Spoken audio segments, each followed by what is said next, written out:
Olá, queridos. Estamos aqui juntos com o privilégio de aprender um pouco mais sobre a vida dinâmica da Igreja de Jesus. Eu quero orar com você antes de tudo. Muito obrigado, Deus, por estarmos juntos, podermos desfrutar do conhecimento da Tua Palavra e da vontade do Senhor para a Igreja. E por nos usar pessoas comuns no reino do Senhor. Neste momento, Senhor Deus, peço que abra o nosso entendimento para compreendermos bem o reino do Senhor e a Igreja. Para que, Senhor Deus, sejamos mais frutíferos. Eu peço em nome de Jesus. Amém. Que bom estarmos aqui juntos, né? E aí, então, hoje a nossa temática dentro de pequeno grupo multiplicador ou de igreja multiplicadora, chamando de um novo jeito de ser igreja, não é? Chamando o pequeno grupo multiplicador de um novo jeito de ser igreja. Será que essa temática está correta? Será que a igreja a partir dos lares é um jeito novo de ser igreja? Interessante que a Junta de Missões Nacionais, ao planejar, ao escrever o material de Igreja Multiplicadora, publica o livro De Volta aos Princípios. Então, na verdade, pequeno grupo multiplicador, ou a igreja a partir de cada lar, a partir dos seus lares, então, é simplesmente a igreja voltar ao princípio bíblico, ao princípio da existência da igreja. Então, é mais para um chamamento, não é, para despertarmos um jeito novo, ou um jeito atual, contemporâneo de ser igreja. E pensando nisto, então, nós estávamos há tempo atrás falando sobre mudança, e mudança com a funcionalidade da igreja através de pequenos grupos, e havíamos dito que talvez demorássemos 1, 2, 3, 5 anos para instalar a metodologia e compreendermos o seu todo. Deus, Ele toma iniciativa. O paradigma de igreja dentro do templo, ou unicamente dentro do templo, ele foi quebrado. E o jeito de ser da igreja mudou. O jogo começou. Nós que estávamos planejando alguma coisa lá para frente, as regras já mudaram da maneira de ser igreja. Então eu convido você a mudar a chave de entendimento, de compreensão, e não ficar preso a uma metodologia única ou a um jeito somente de ser igreja que funcionou no passado. Então, já que o paradigma foi quebrado, eu quero com você ler Efésios capítulo 5, versos 14 ao 17, quando o apóstolo Paulo, inspirado pelo poder do Espírito Santo, ele faz um chamamento. Ele diz, pelo que diz, desperta, ó tu que dormes, levanta-te de entre os mortos e Cristo te iluminará. Portanto, vede prudentemente como andais, não como nécios, mas como sábios, remindo o tempo, porque os dias são maus. Por esta razão, não vos torneis insensatos, mas procurai compreender qual é a vontade do Senhor. Interessante. Se pegarmos aqui passo a passo do texto, ele diz sobre a necessidade de um despertamento, não é? De alguém que estava dormindo, alguém que não queria se permitir mover do lugar, olhar as novas realidades, ou a realidade que estava acontecendo.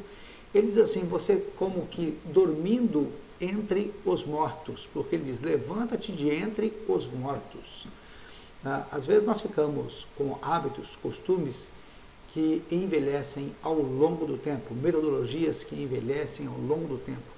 E ele diz, e se você se levantar, se colocar de pé, mudar a chavinha, na verdade, como dissemos no começo, se mudar a chave, Cristo te iluminará. Então, não se permita ficar preso somente numa metodologia de ser igreja, mas permita que o Espírito Santo trabalhe em sua mente. Então, desperta tu que dormes, não é uma palavra boa para nós como igreja nesse tempo.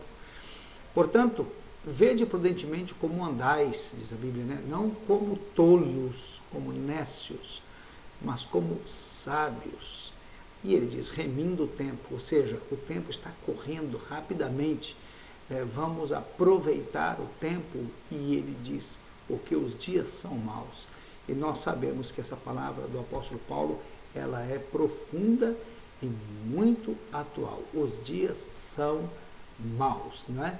Então, quando falamos sobre o novo jeito de ser igreja, nós precisamos pensar em caminhar para uma nova realidade. É isto mesmo que estamos falando, né?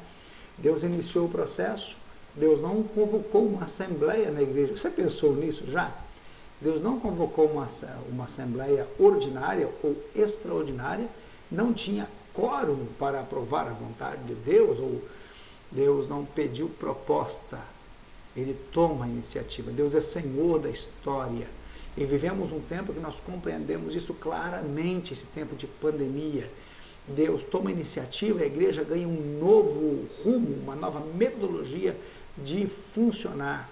Deus não consultou os líderes, ele inicia o processo sem os líderes. Ele toma a iniciativa com um grupo que já tem, que é a sua igreja. Ele confia na sua igreja, a igreja é sua, ela se move através da ação dele, do poder do Espírito Santo do Senhor. Então, a igreja, ela age através da informalidade, e Deus chama a igreja exatamente desta maneira.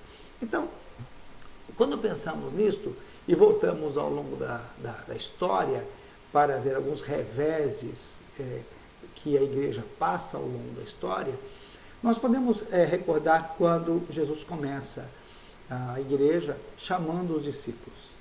Posteriormente, visitando de casa em casa. Mateus capítulo 9 diz que Jesus desceu para Cafarnaum, ele ia de casa em casa conversando nos comércios. Ele foi chamar Levi no Mateus, numa coletoria de impostos, não é? Então ele está caminhando, ele está num processo dinâmico, chamando pessoas. E qual era o método então nesta época? O método era nas casas, era onde estavam as pessoas. Não era chamar as pessoas para um lugar, mas ir onde as pessoas estavam, né? No outro aspecto, no tópico 2, aí então, logo quando o Senhor Jesus, ele subiu aos céus, ele ascendeu aos céus, então, passado não muito tempo, sobreveio uma grande perseguição à igreja de Jerusalém. E então, o primeiro mártir aí surge, e então Estevão é morto, a igreja é perseguida. E olha que interessante isto, a igreja é espalhada. E essa maneira com que Deus agiu para espalhar a igreja foi um método para que a igreja ela pudesse se mover e multiplicar. Então ela sai de cidade em cidade e de casa em casa. A igreja se torna missionária, que é um dos maiores registros do papel missionário da igreja. Deus mesmo impulsiona, ele põe a mão sobre a igreja e espalhando a igreja naquele tempo. Claro que foi necessário que houvesse um incômodo para a vida da igreja, uma perseguição. Será que esse incômodo que estamos passando hoje, ele não tem a ver com a mão de Deus para que de alguma maneira ele impulsione a igreja para uma nova metodologia? E é para você pensar sobre isso, não é? Então, ainda dentro desse aspecto dos reveses da história da igreja, quando nós chegamos no tempo dos imperadores, né, a começar então de Nero, o ano 54, quando aquele jovem de 17 anos assume o trono do império, né, era um homem tresloucado, um jovem ainda, não é? E a perseguição foi dura, e depois de Nero os outros imperadores também empreenderam, tanto quanto Nero, ou algum ainda pior, a igreja sendo perseguida. E qual era o método que a igreja aplicou para prosseguir o seu ministério, a sua vida? A igreja estava funcionando nas catacumbas subterrâneas romanas. A igreja, ela sobreviveu e a igreja se multiplicou debaixo de grandes perseguições. Precisou de templo? Não, também não. Aí quando nós saltamos já para o século IV, né? Século IV, aí por volta do ano 306, então surge Constantino, um imperador que eu anotei aí na tela como imperador que deixou a igreja mal acostumada, não é? E a igreja, então, a partir daquele império, daquele comando, então a igreja, ela recebe as suas propriedades de volta. A igreja, ela passa a ser a religião oficial do Estado, não é? O cristianismo passa a ser a religião oficial do Estado. E o método agora da igreja ser e fazer as coisas passa a ser através do templo. E aqui então está um registro histórico, só para você saber quando que mais propriamente nós aprendemos a ficar dependentes de templo. Não é que os discípulos anteriormente não se reuniam em templos, claro que se reuniam em sinagogas, em praças, para ajuntar aquele grande grupo de discípulos para servir ao Senhor. Mas, de modo muito específico, foi a partir de Constantino que, então, a igreja ela recebe de volta as suas terras e, com então, o impulso do governo, ela tem a possibilidade de construir suntuosos templos. E essa igreja, então, cristã, que não fora fundada por Jesus sob a dependência de templo, ela passa a partir daí ser dependente de templo. E olha que isso está até hoje, não é? Até hoje, alguns estão quase que surtando porque não podem ir ao templo e ser igreja no templo, mas a igreja não nasceu propriamente no templo. Então, eu salto para o ano 2020, para a época da pandemia, mas eu salto, só quero te lembrar que para fazer esse salto, nós temos a reforma, nós temos contra-reforma, nós temos, eu vou saltar bastante agora, você tem Revolução Industrial, você tem Primeira, Segunda Guerra Mundial e a igreja sobrevivendo aos reveses da história. Mas eu quero saltar tudo isso porque não dá tempo para tratar pontualmente todas essas ocorrências ao longo da história. 2020, estamos aqui, nós, não é? Pandemia do coronavírus. E aí, então, o método da igreja volta a ser nos lares. Olha que interessante. E aí podíamos chamar, talvez, de igreja eletrônica ou digital.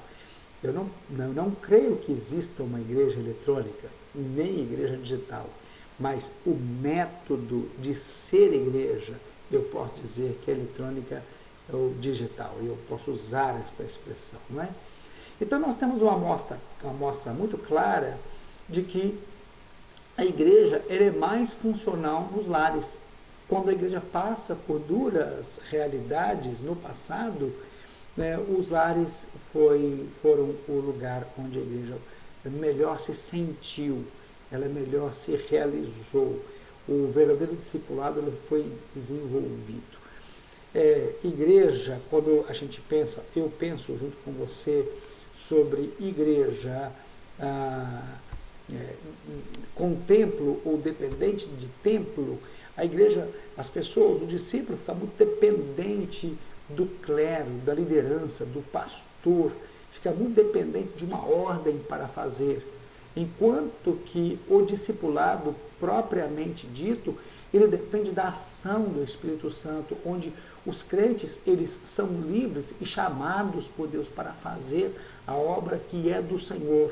Então, de alguma maneira, templo não faz muito bem à saúde do discípulo, que fica acomodado e ocupante de um banco da igreja, do templo.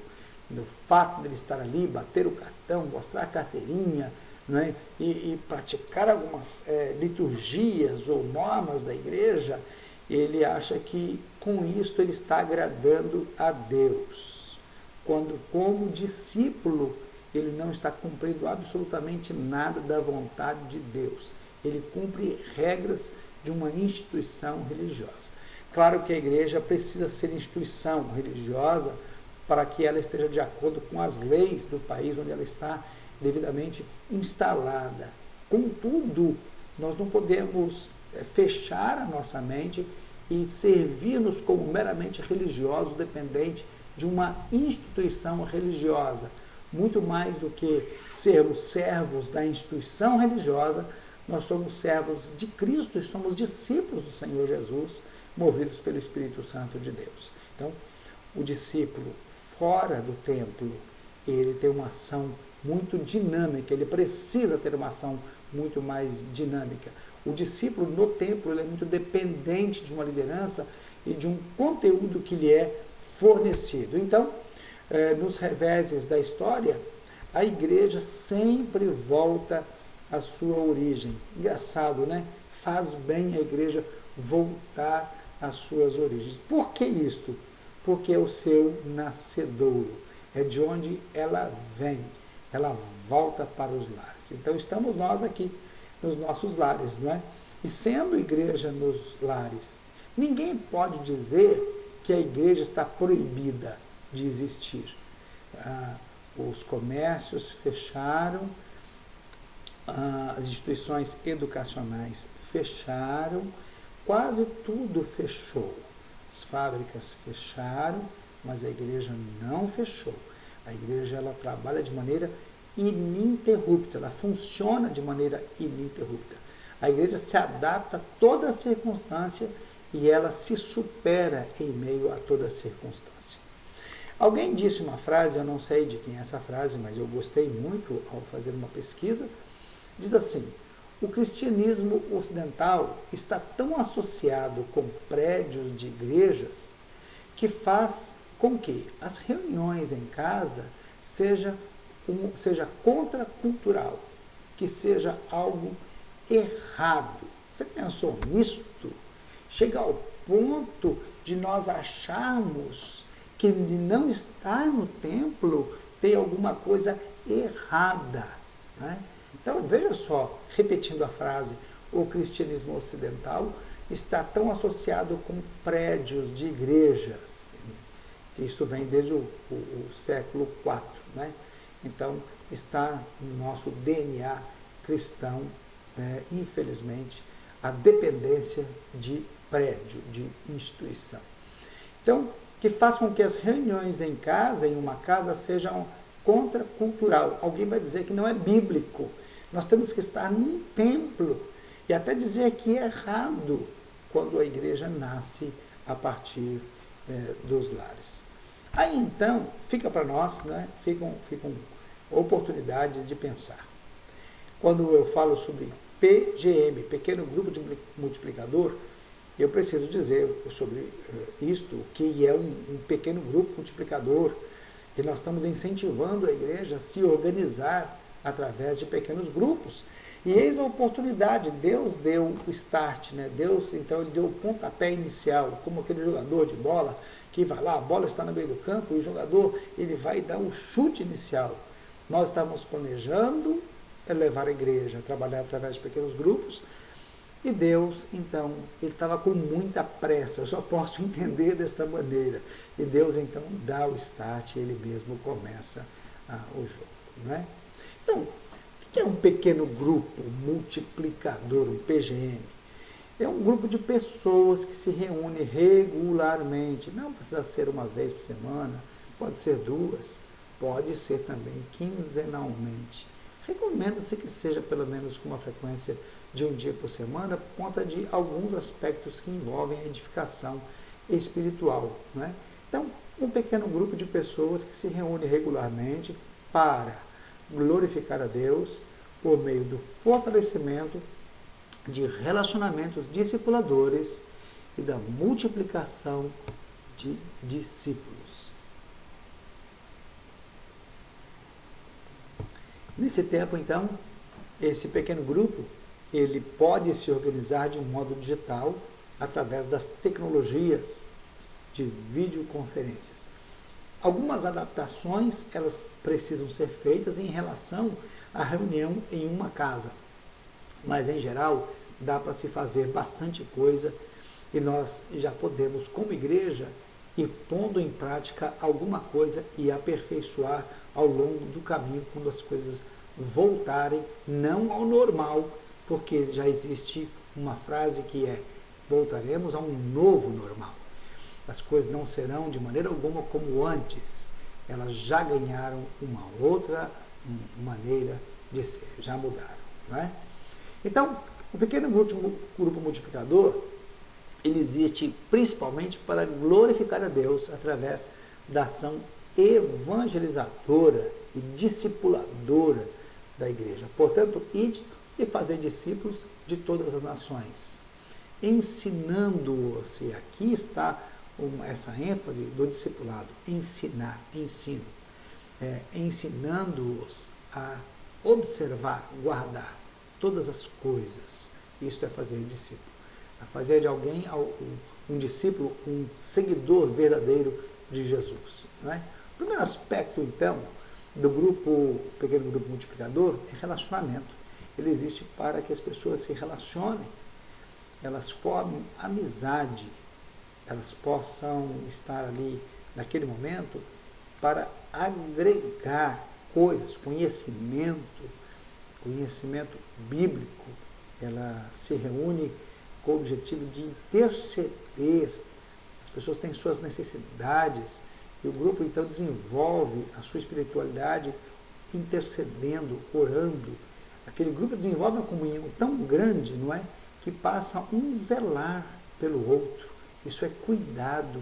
Um cuida, não cuidar da vida do outro, não é um aspecto negativo, mas zelar pela vida do outro, sentir a falta, perguntar se está bem, saber que alguém não estava bem de saúde, orar por aquela pessoa, compartilhar com aquela pessoa de maneira gostosa e ininterrupta.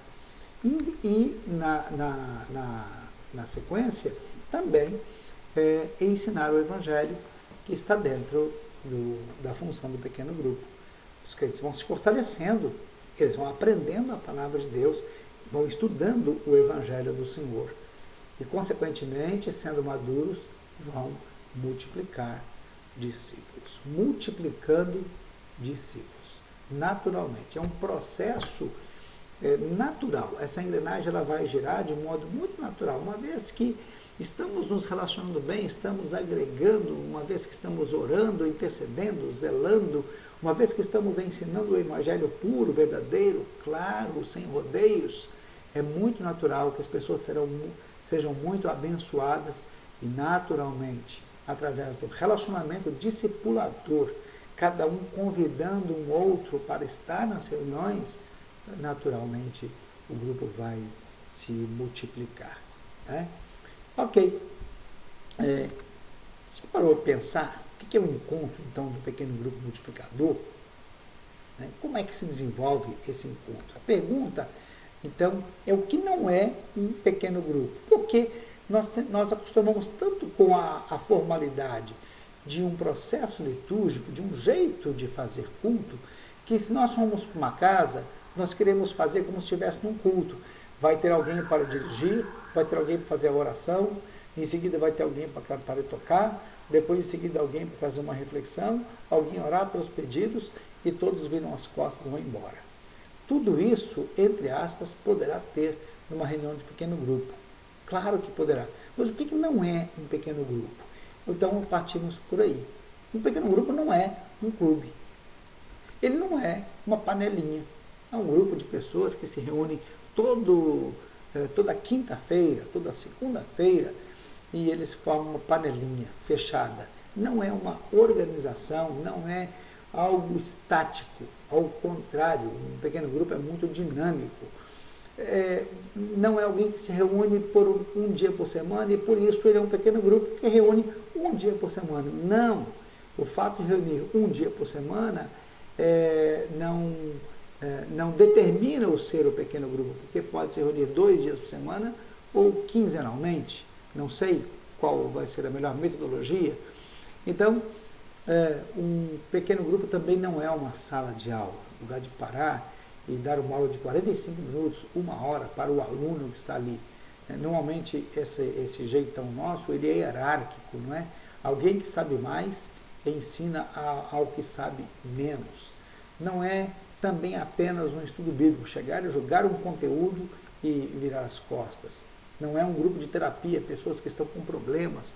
Então elas se reúnem para discutir alguns assuntos e sanar alguns problemas emocionais.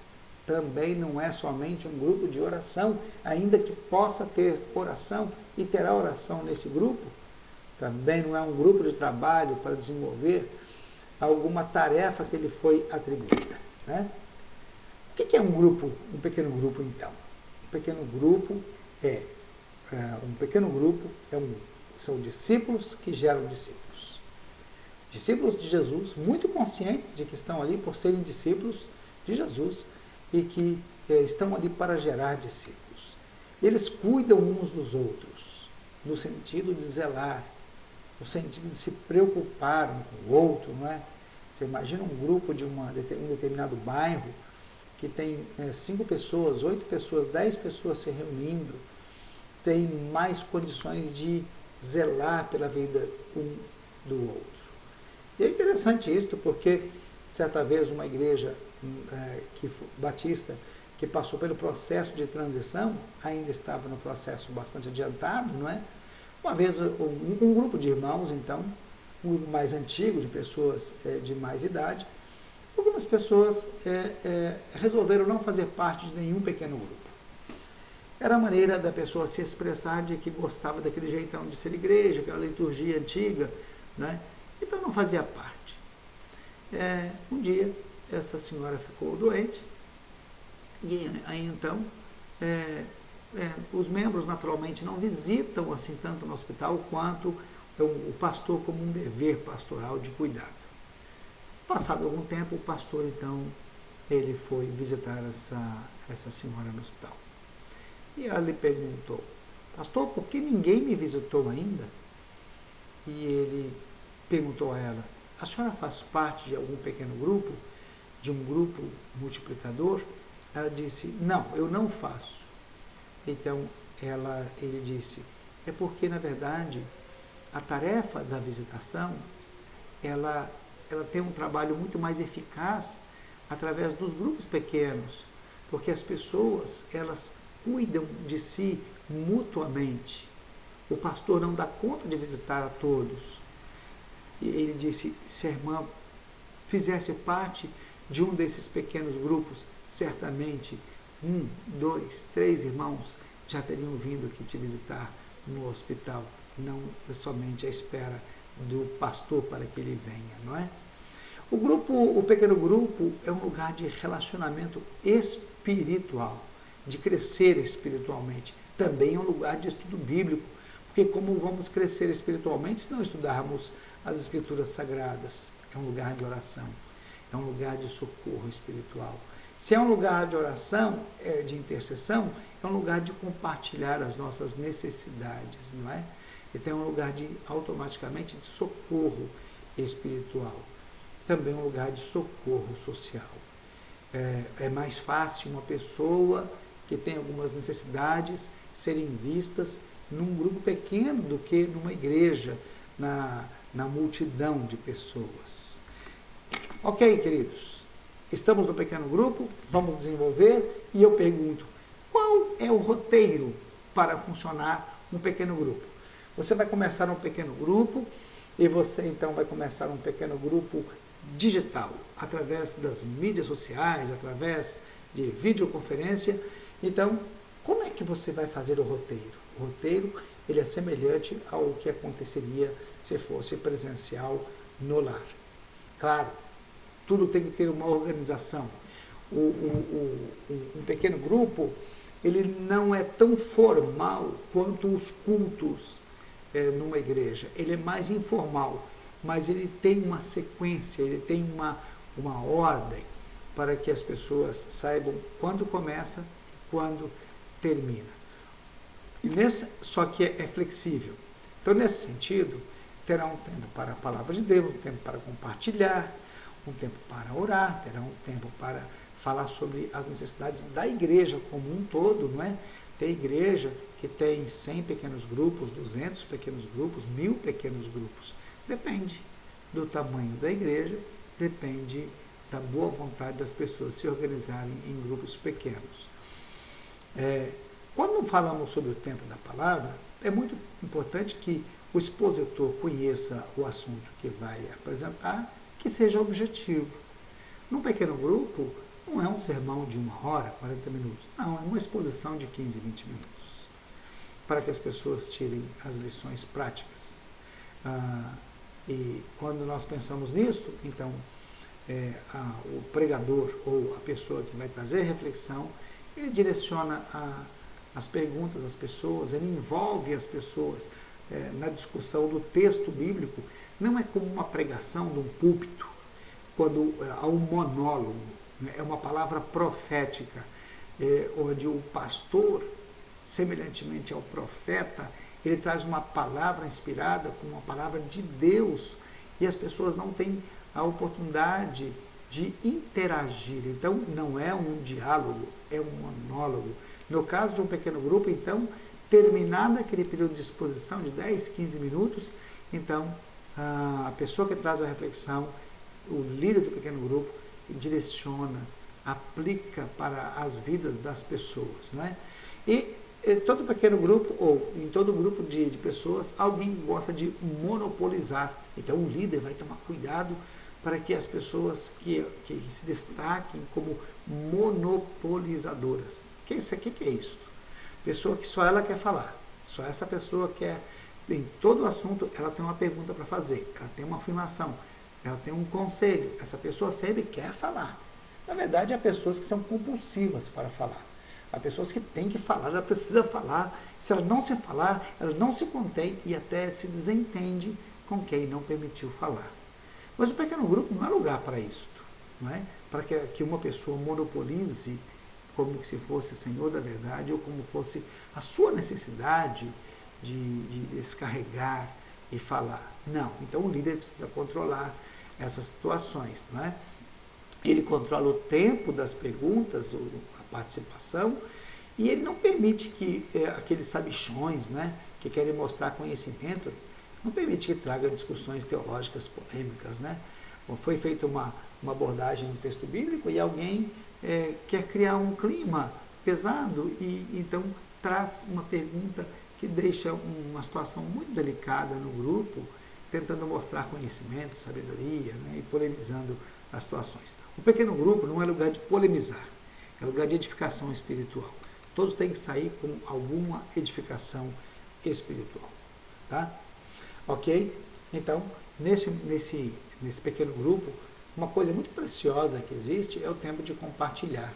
As pessoas poderem falar umas às outras das suas necessidades, dos seus problemas, né? Da aplicação do texto bíblico na sua vida. E esse é um grande momento na vida do pequeno grupo, as pessoas estarem abertas. Talvez seja 5 minutos, não pode ser concedido muito tempo, porque o tempo de duração de um pequeno grupo varia entre 40 minutos a 1 hora. Mas um tempo de compartilhar é muito saudável e em seguida estarem juntos orando uns aos outros, não é? Tanto pelos testemunhos quanto pelas necessidades que as pessoas compartilham umas com as outras. E um pequeno grupo é um bom momento para compartilhar as necessidades, já que as pessoas elas firmam uma amizade mais próxima, elas confiam umas nas outras. Quando nós estamos no meio das pessoas, num culto, ou chamamos de igreja, não tem muito como ter essa familiaridade, tanta proximidade de confiança para compartilhar muitas vezes. O pequeno grupo, ele tem a capacidade, ele tem a oportunidade de desenvolver essa proximidade de maneira muito mais eficaz. Esse tempo de igreja é o tempo de compartilhar as necessidades da igreja, né? Ou alguma orientação que, como um todo, a direção da igreja passa. Eu estive em um curso numa igreja e nesse curso, então, a respeito de pequenos grupos, não é? Da igreja nos lares. Então, o líder comunicou ao seu grupo que aquela semana era a semana de levar os mantimentos para que a igreja pudesse distribuir as cestas básicas. Aquela igreja tinha mais de 1.000 pequenos grupos, grupos de 5, de 7 pessoas, 8 pessoas, não tantas pessoas num grupo, mas tinha mais de 1.000 grupos. E eu me recordo que foi feito o apelo, e quando chegou na quarta-feira, e eu passei 4 dias lá com esses irmãos, quando chegou na quarta-feira, a multidão que levou o mantimento, toneladas de mantimentos foram levadas, e consequentemente a igreja ela pôde assistir dezenas, talvez centenas de famílias com mantimentos. Então, quando fala sobre o tempo da igreja, de compartilhar as necessidades ou os projetos que envolvem a todos, né? Claro que tem um roteiro, pequeno grupo, né? Um roteiro que vai ter o tempo de cantar, de ofertar. Os pequenos grupos também ofertam, né, com liberalidade, não é?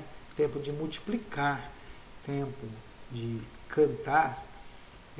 Você, como líder, vai procurar músicas conhecidas para que as pessoas possam cantar. É obrigado ter músicas, mas a música sempre agrada. A música ela é boa na parte de culto.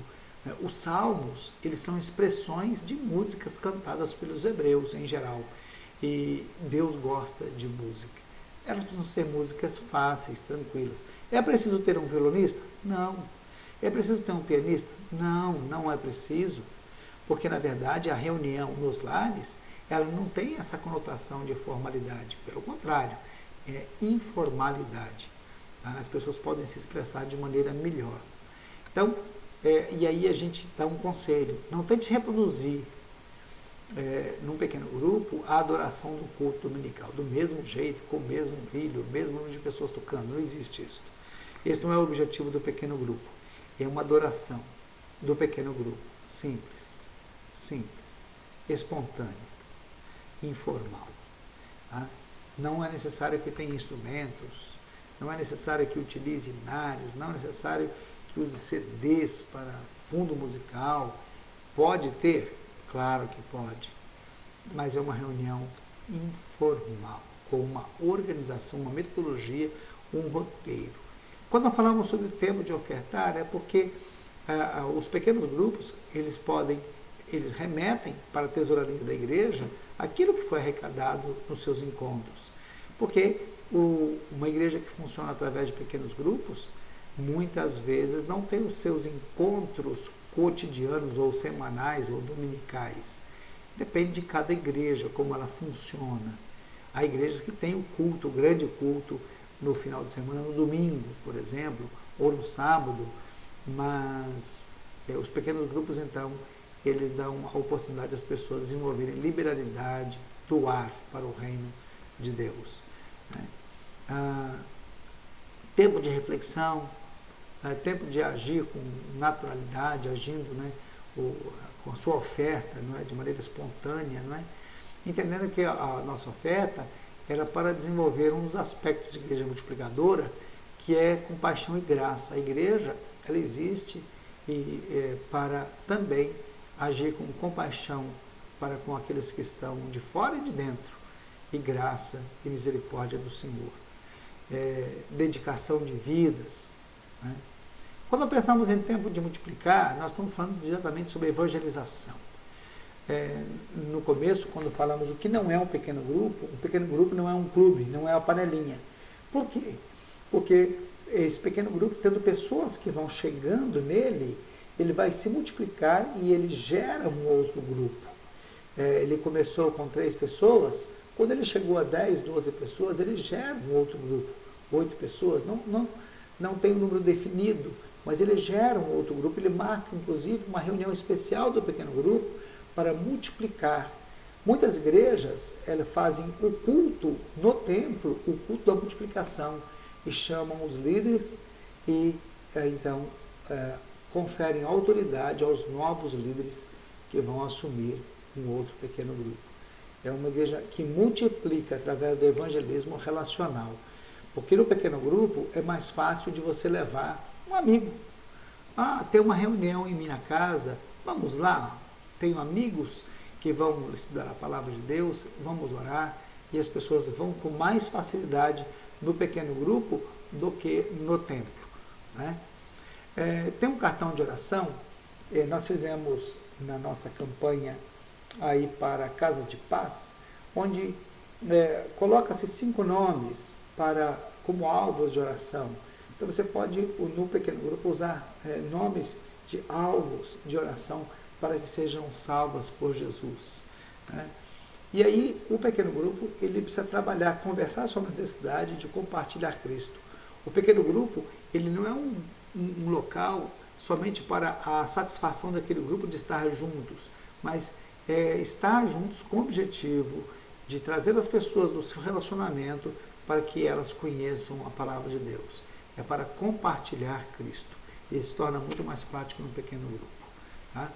Então, dessa forma, o pequeno grupo ele pratica melhor a evangelização pessoal e aí ele intensifica a visão de multiplicação. Ele precisa multiplicar, ele precisa gerar um outro grupo.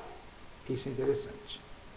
Claro, quando você vai olhar, por exemplo, a funcionalidade de um pequeno grupo, existem alguns detalhes que eles são fundamentais e cooperam bastante na funcionalidade do pequeno grupo. Quais são? Por exemplo, né, criatividade.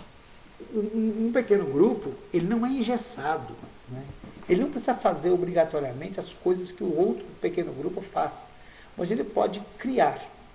Eu estava em viagem na região de Presidente Prudente. Eu estava na cidade de Regente Feijó. Um amigo, um pastor lá, ele perguntou para mim um dia: César, eu tenho encontro de casais amanhã, por exemplo, num pequeno grupo. Um pequeno grupo resolveu fazer um encontro de casais e me chamou para dar uma palestra para os casais. Você está nos visitando? Você não pode estar lá? Foi com prazer, eu irei. E aquele pequeno grupo, então, reunido numa casa, e as pessoas convidaram os seus amigos, né, casados, e os casais então foram lá participar daquele encontro e eu levei uma palestra naquele dia. Informal, levei uma palestra, conversamos e cada um levou alguma coisa para comer e terminou numa festança muito boa. Criatividade. Quais são as necessidades de cada grupo? Então, o pequeno grupo ele vai desenvolver isso, tá? Então, dentro do pequeno grupo, compartilha-se responsabilidades. Quem faz o quê? Veja que se fosse no templo, né, na igreja, que nós chamamos, né, no templo, você já observou que sempre são as mesmas pessoas que fazem tudo? E por quê? Por 2 motivos principais. Primeiro, porque as pessoas elas não estão tão próximas umas das outras a ponto de se voluntariarem para fazer. O outro aspecto é que as pessoas que estão fazendo, normalmente elas são sobrecarregadas para fazer e fazer cada vez mais. Porque na verdade ela está fazendo, então ela já sabe fazer. Se ela for contar com outra pessoa, tem que ensinar outra pessoa a fazer. Então, às vezes, uma pessoa dentro de uma igreja, ela não é observada. Ela tem um potencial tremendo, mas ela não é observada. Já dentro do pequeno grupo, todos são vistos. E todos têm a capacidade de servir e servir bem ao Senhor. Aí, um prepara um lanche, não é? O lar onde vai ocorrer alguma programação especial passa por rodízio, se bem que o PGM, o pequeno grupo, sempre tem um endereço fixo, viu? Ele não fica mudando, eu estou dizendo algum evento especial, tá? E aí, dentro desses detalhes fundamentais, sempre valorizar a presença das pessoas que visitam. Hoje estamos pensando, por exemplo, no encontro digital. Eu posso convidar alguém a participar do encontro digital? Claro que podemos, claro que podemos. Eu até penso que no encontro digital nós precisamos ter um pouco mais de cuidado. Haverá um moderador. Esse moderador, se for usar, por exemplo, o aplicativo Zoom, ele tem o controle dos microfones. Então, ele desativa os microfones e ativa, né? E é importante porque, às vezes, tem pessoa que prejudica, não consegue se conter na fala e prejudica uma sequência e as coisas não andam lá como deveriam andar. Então, como é que chama? Assim, a pessoa que controla isto, não é?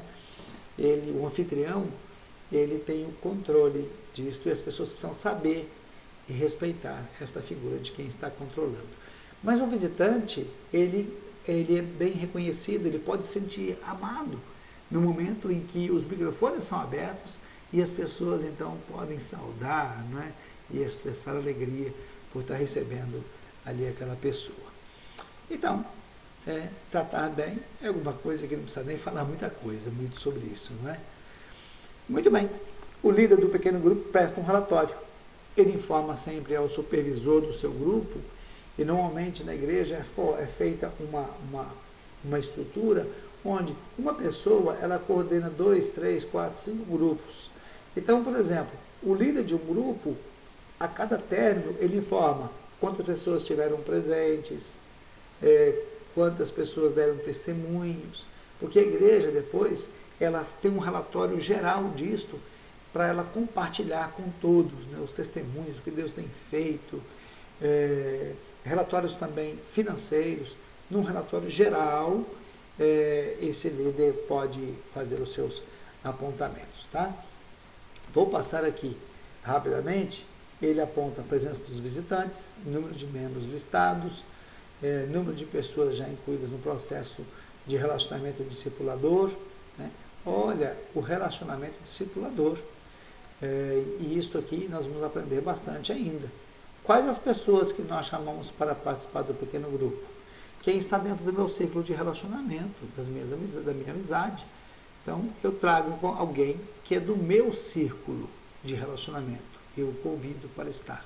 E ele, então, vai ser um objetivo, ele vai ser alguém com alvo de ser discipulado, de ser impingido nesta pessoa o caráter de Cristo desta pessoa, não é?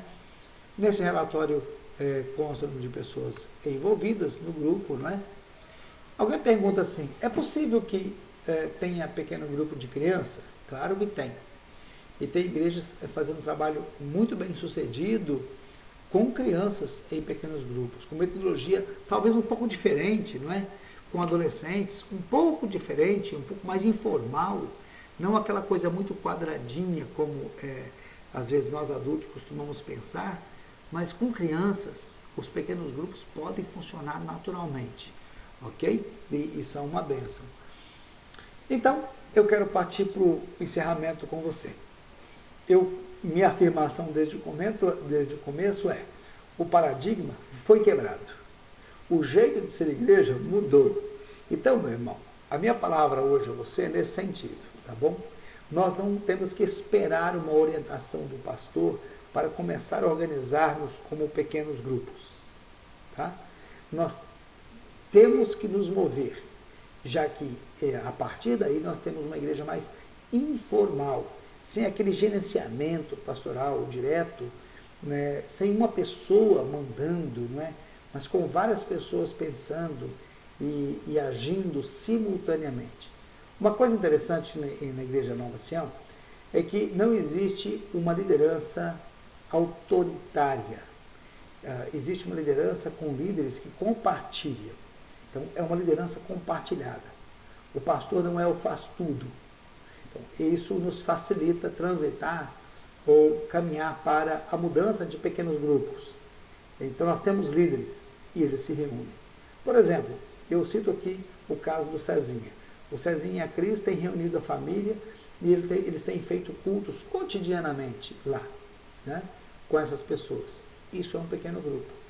Talvez precise só estudar um pouquinho e determinar só tempo específico e um objetivo daquele grupo, que ali é um grupo familiar e o grupo precisa ter o objetivo de multiplicar, precisa gerar novos discípulos, para desenvolver o caráter cristão.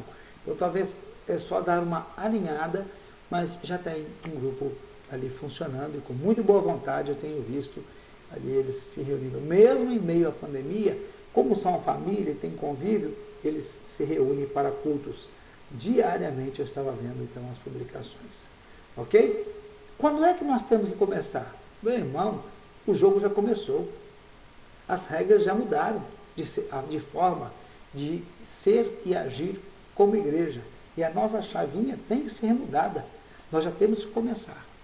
Nessa semana, nós adquirimos a assinatura do aplicativo Zoom de videoconferência pago.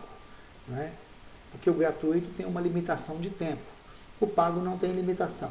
Então, nós já vamos começar a fazer agendamentos com pequenos grupos que se organizam, vão procurar o pastor Fábio e pedir um agendamento. Olha, eu queria fazer um agendamento do nosso pequeno grupo, nós vamos reunir tantas pessoas para fazer a distância por videoconferência. Você poderá fazer isso.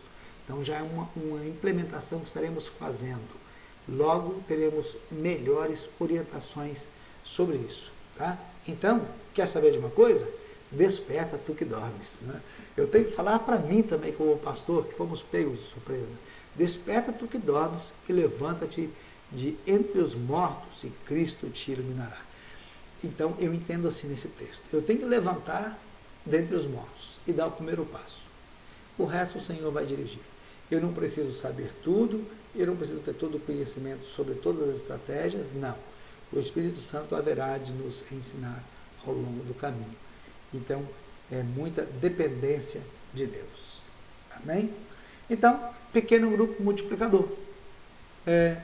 Um novo jeito de ser igreja, um novo jeito antigo de ser igreja, um novo jeito de retornar às origens, voltar às origens do Novo Testamento e nos edificar como igreja. Eu louvo a Deus pela sua vida, eu louvo a Deus pela vida da Igreja Batista Nova Sião, igreja que abraça sempre novos desafios. Tudo pode ter parado, mas a Igreja de Jesus não parou. Ela não para nunca.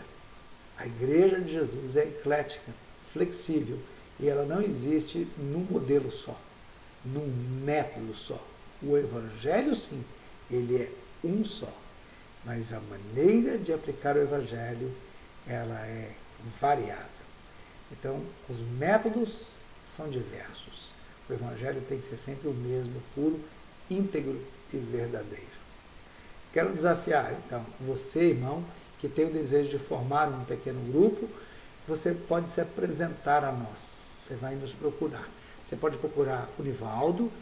O Nivaldo está sempre envolvido com pequenos grupos conosco.